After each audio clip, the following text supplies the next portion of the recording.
with the org structure change, there's a need for the data structure to change. And what I mean by that is, there's a pivot in how we focus on what we do with employee data, and more importantly, who owns that data.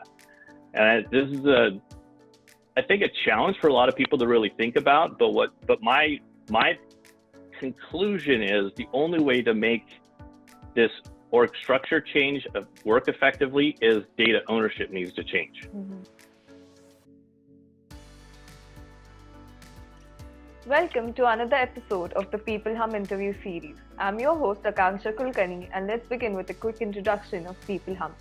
peopleHum is an end-to-end, one-view integrated human capital management automation platform, the winner of the 2019 Global Codie Award for HCM that is specifically built to crafted employee experiences and the future of work. We run the peopleHum blog and the video channel, which receives upwards of 200,000 visitors a year and publish around 2 interviews with well-known names globally every month. And now for our guest, Mitch Zenger is the founder of Syntrix. He is also the Vice President of Strategic Alliances at M Squared. He is also a performance management consultant who makes teamwork work. We are extremely happy and honored to have him on our interview series today. Welcome, Mitch. We are thrilled to have you. Thank you very much. Thanks for having me here. Yeah. So, Mitch, before we start our interview itself, the first question that I would like to ask you is, can you tell us a little bit about Syntrix? Sure.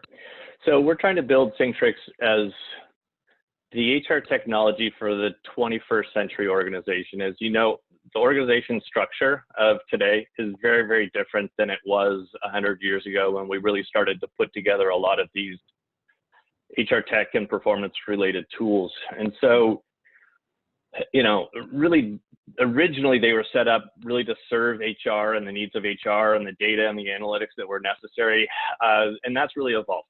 So we're now focused a whole lot more on teams and sort of interconnected people or entities across an organization, team leaders, org leaders, or the functional leaders, HR, strategy people, org planning, learning development people. And so we're trying to build a solution that helps create value for each of those different people across the organization. And when we can change the tools so that they align with the teams and team structure and the way organizations are structured, you're going to be a lot more effective in really driving performance and the type of cooperation and teamwork.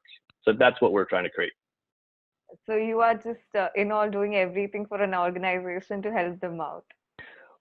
We are taking on a big chunk of this market. That is exactly right. It's all interconnected. I mean, so many companies treat this as a segmented market. I'm either learning and development, or I'm performance, or I'm OKRs, or I'm reward and recognition. But the reality is they're interconnected, and we need to connect that data together. We need to connect the value that we create for everybody together. It's not just HR getting what they need so that they can do the reporting or the comp plans or whatever they need for companies. There needs to be more value for all the different stakeholders. People will care about it a whole lot more when we do that. So that's a great thing that you're doing for the organizations out there. So the next question that I would like to ask you, Mitch, is how much is the involvement of technology, according to you, to improve employee experiences of an organization?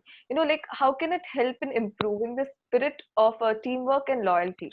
So, a great question. And I would really start out sort of asking you a question, or asking the audience a question. Are we building our work culture around employee connection or employee competition?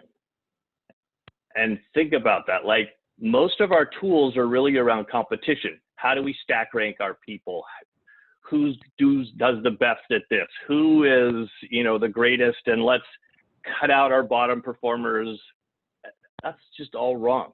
So if you really want to get engagement and teamwork, you need to create the tools that are organized around teamwork. So you need to be measuring how well are people, supporting each other? How well are people working together in teams? How, your reward and recognition systems need to align to that versus creating competition, which is kind of how we've been doing it for 100 years. I have worked with lots of teams, and you see those special teams where people trust each other, they support each other, they understand the unique skills of each other, and they leverage that and they achieve amazing things.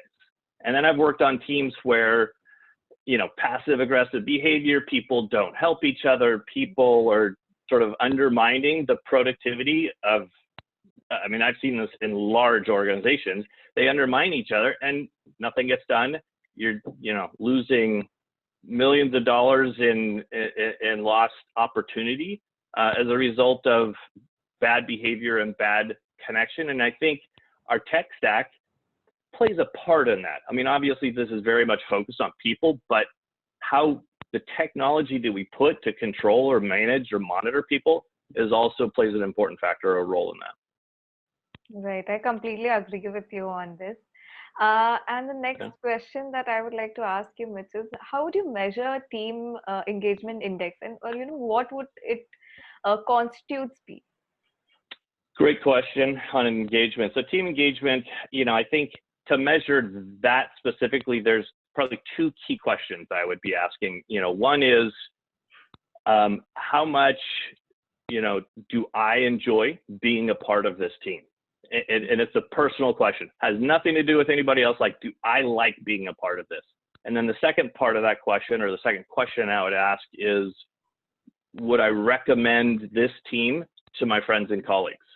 And you probably heard a question like that with Net Promoter Score that Bain created. You know, it's becoming a universal question that we all ask, that if, you know, we see scores in the middle to low end of the grid, the scaling, we know that there's a problem. So I think with those two questions, you can identify problems with teamwork and problems from a metric point of view. But I think you also need to ask a whole bunch of questions about teamwork underneath that. So I think, you know, you should be doing a regular pulse survey of your teams. And I would almost break it into a couple of different categories. So you should be measuring teams' abilities. Can my team do these types of behaviors, goal setting, planning, organization, execution, etc. Then what's their actions? Are they doing these kinds of things? And then do they achieve the results that we wanted to? And if you can separate ability, action, and achievement, if you can sort of figure out if there is a problem, which of those three areas is it? Is it that we don't know what's going on and we need to teach them in our employee development side, or they're not taking the right action, so we need to reinforce or encourage behavior? Or are they trying their best, yet we're not getting the results? And I put some of that blame then on the leadership and the ability to execute and get things done because there's barriers on the delivery side. Does that make sense? Yeah, it does make sense. So, you know, those three aspects, it's a map through it, right? So if you figure out how to balance that out, how to correct it, it might lead to a better employee engagement experience. Absolutely. And that's the objective, is get your employees to feel connected, and that culture of connected and being connected and have that teamwork. And it's not just about measuring, it's about measuring and then taking action. I think we have data overload going on sometimes across organizations where we're creating so many surveys to collect data, yet nothing's changing, nothing's really getting done. And so you have the survey fatigue and why am I answering this thing over again? And then people are not really being that honest in the way they respond to these kinds of surveys. Right. So there's this survey that goes out, you fill it out just for the sake of it, and then nothing happens about it. So then you just lose interest in it. So it's better, you know, to have them interested and heard. Absolutely. Absolutely. So, Mitch, the next question that I would like to ask you is, what is your opinion about the latest trends with, you know, human capital management platforms that will redefine HR space? Like, is there a refresh cycle upon us since the current major ones are now looked at as a legacy? That is a loaded question. And yes, I think there is major change coming in this market. You can see it in sentiment across executive level, HR. I mean, everybody's scrambling and looking for new tools, looking for something better. As I said kind of earlier, a lot of these tools were built for an org structure that doesn't exist anymore. So then they don't really work. So people are trying to figure out what's new or what's next. And I think the latest data is something like 15 tools that the average large company has 15 different tools to manage the HR tech. So that's, learning systems, goal setting systems, recruiting systems, performance management, a reward, recognition, give feedback, give a little bonus or a perk, and they're all disconnected. So it's crazy kind of how we then manage all of this data. So legacy systems are there, they're in trouble. The problem, legacy systems can't really pivot to a different architecture because they're so ingrained in the way things are currently being done. And they put so much money into the current structure of their applications, so all of the customization, all of the, little bells and whistles, you can't just turn those all off and go to a very different platform, different concepts overnight. And so for that reason, companies are now jumping out looking for new technology. What's out there? Give me something that's going to make my company better, make my teams work better, et cetera. And that's why they're trying all these things. And now we are getting bombarded. I mean, it is bombarded with 10 plus, 15 plus different tools.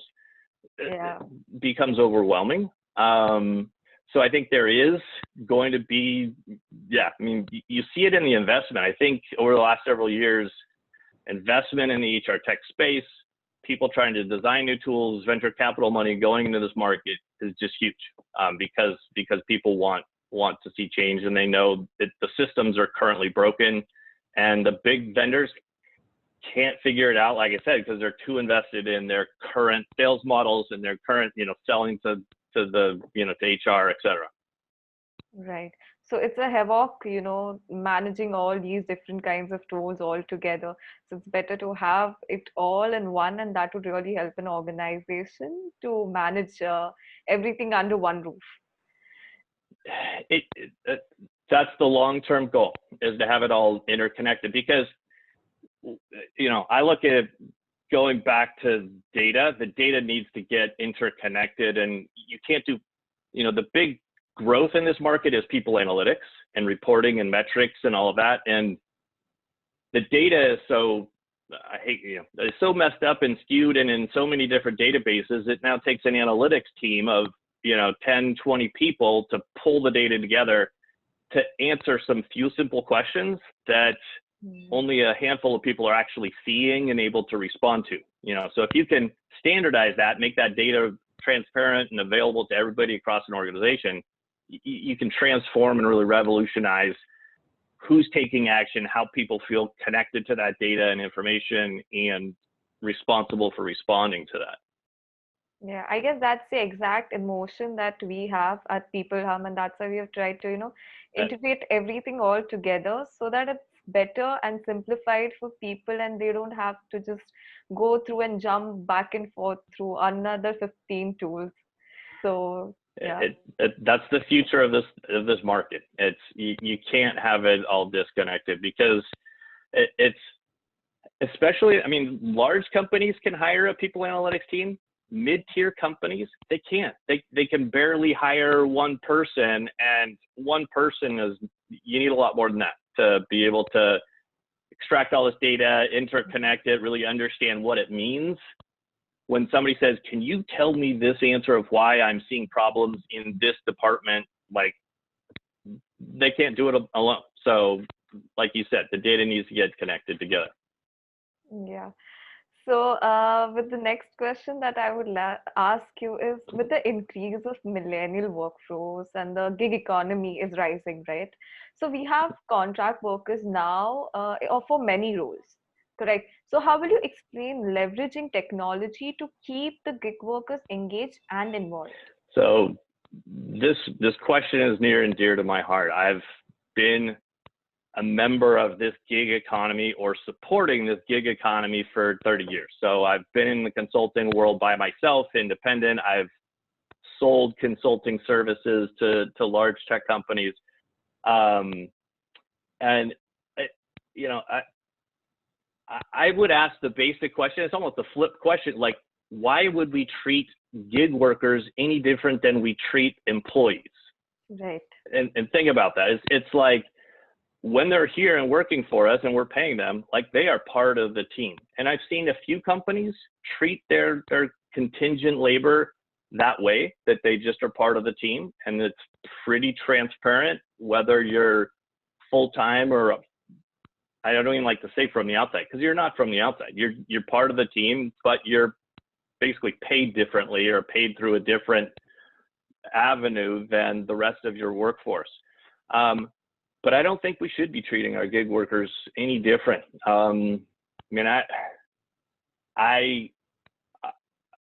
you know, there's a lot going on right now with this whole Black Lives Matter movement and all of this, of sort of underrepresented people not being heard and feeling fearful. Right.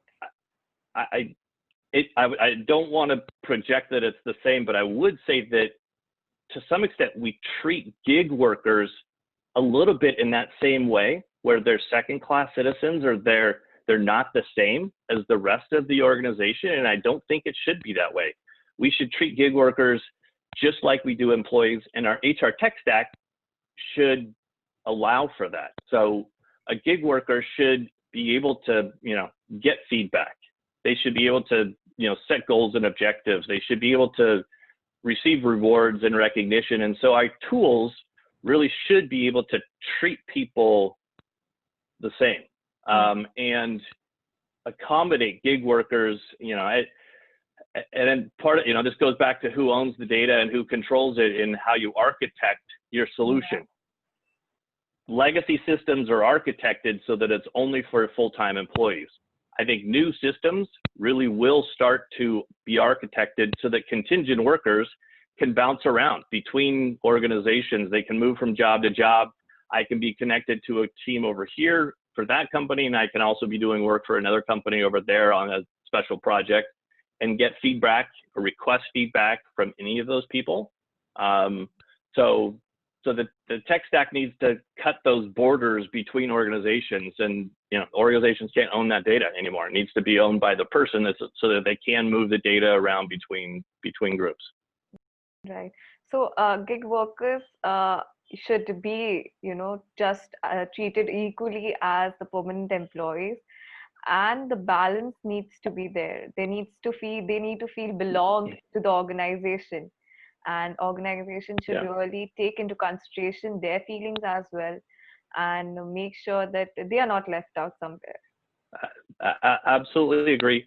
There are some legal challenges that we need to overcome, and how, you know, if a company treats an employee treats a gig worker too much like an employee, that can be a problem. Yeah. But that can be overcome, that can be changed. But I think from a performance management and a feedback and goals and feeling part of the team and part of the culture of an organization, all the tools that support, you know, feedback and pull surveys and all that should include gig workers, because they are part of your culture and part of your team. Right. So just finding that right balance there is really important. If you find that, I guess everything just goes smoothly. Nothing ever goes perfectly smoothly, but it will go a lot better than it currently does. Absolutely. Yeah. So another question that I would like to ask you, Mitch, is with the recent outbreak of coronavirus, so how do you think our way of life and work will change once we come out of this crisis? Great question, challenging question. We've actually tried to get some groups of HR leaders together to kind of discuss how this is going to be different. And I think, you know, procedural wise, there's going to be lots of changes, but, you know, the things I want to share with you more are around culture and perception. So I think there will be some pretty significant changes. I think the first change is individuals are going to feel less connected to the people that they work with. You're not going to have, people are going to want to kind of stay independent and not, have that hallway chat or that as much of those interactions that we normally do in large organizations or inside of organizations. And so extroverts are going to feel disconnected and not have that connection with people and need more of that, that contact between. Introverts won't have as much of a problem with it, but they'll still, they need that feedback. It's going to be harder to get like mentors and coaches and that, somebody that kind of takes you under their wing and helps you along in the organization and explains everything to you. Like, you're not going to have that as much. Yeah. On the flip side, I do think with coronavirus and so many meetings on Zoom and on video, and you're going to feel more connected to the people you work with in a more personal way. You can see my cat in the background sleeping on a bed, and you can see little kids running around in the background, and you see their apartment, and are they into plants or are they into, how do they decorate? And you will feel more of a personal connection to your coworkers, and not just on a I need to come in with my business look and feel. You're gonna share more of that, and I think that will continue on for quite some time, where people are really going to ask, how are you doing, how are you feeling, and be genuine about that because of what we've gone through. This is going to take the anxiety and the chaos of the aftermath of all of this is going to take a long time for a lot of people to heal, and never, it's not going to go away. Another change I would say, or I kind of perceive or think will happen, is people will feel less loyalty to their employer. And I say that meaning, a lot of people will see either their friends let go from companies or they were let go from a company, and that the perception that my company or employer is going to take care of me for the rest of my career, it's already gone down a lot in the last 20 years. It's going to go down even more and even faster. And I think it will take a long time to recover. It could even be a generation. It's sort of like, the generations that went through, major economic turmoil, they never really fully recover and feel confident that like everything's going to be good. So they're going to be more cautious. They're going to want to take more control and ownership for their development, their career, what they want to do. And like, I need to have my best interest in my career path versus just assuming my employer is going to take care of me. I can just kind of sit back and do what I need to do, and I, my career is set for the rest of my life. That feeling is going to be gone, I think, for a long time. So that's some of my thoughts. Those are amazing thoughts, to be honest. And these are simple things, but they are going to impact a lot on us in the coming future. Yeah. So Mitch, just to wrap up this interview, lastly, I would just like to ask you do you have any important sound bites that you would like to leave me or the audience with? Yeah, so the last sound bite or important sound bite, kind of summarizing what we've talked about is, the org structure has changed over the last 100 years. We're much more complex in our work. The need for teams and people cooperating. It's not just one person doing a linear task and moving on to the next. It really is around teamwork. And with the org structure change, there's a need for the data structure to change. And what I mean by that is, there's a pivot in how we focus on what we do with employee data, and more importantly, who owns that data. And this is I think a challenge for a lot of people to really think about, but my conclusion is the only way to make this org structure change work effectively is data ownership needs to change. So an employee needs to feel like they own their performance data, they have control of that, who they share it with, who they ask to give feedback to them, who they choose as a mentor, whether that's their boss or it may be a peer or it may be somebody from their last organization if they're a gig worker and they really like this person. Like, they should be able to get feedback and support from anybody. And that can only happen when the data itself changes hands. So, you know, the way I would sort of challenge people to think about it is just like LinkedIn has all of your sort of work history. When you quit your job, you don't delete your LinkedIn account and go to your next job. Right. Same thing should happen with your performance data. That performance history or reputation, what people say about you, especially as people move jobs more and are bouncing around more in this millennial generation, and like everybody likes to say, the data has to change. And right. if it doesn't, people are going to care less and less about it, and they're not really going to feel connected and feel the need to make sure it's accurate and accurately represents them. So I think a big revolution that's coming in this space is employees will own and control that data with data privacy and everything else. Like, they're going to want to own it and then choose who they share it with. Obviously, you know, the employer wants to see that. They're going to choose to share that with their employer. They may choose to share it with a recruiter who's looking, you know, at another company or their last company to say, hey, do you have a new project for me that might be interesting? And people are going to be a lot more fluid how they bounce around between companies and between jobs, or even roles within the company that they're at today with that change in data ownership. You know, I think you see a couple of big revolutions with companies like Mint or Fitbit or like the Apple Watch, you know, where we're all tracking our health data. I own this. I can choose to share my heart data and my health data with my doctor, and I feel a lot more empowered to go out exercising and walking and doing all these things as a result of me controlling that. And I think the same thing needs to happen with performance data, because then people will care about it, make sure it's accurate, and do the activities and behaviors that really are going to create better teams and better interconnected work across an organization. So that's my concluding thoughts. That is wonderful, Mitch, and I really enjoyed talking to you, and your views and ideologies are really impactful. Thank you so much for your time. You are really easy to talk to, and it was my pleasure to interview you today. Let's stay connected and hope that you stay safe and stay healthy. Same to you. Thank you very much for inviting me here, and good luck with all your endeavors. Thanks for your time.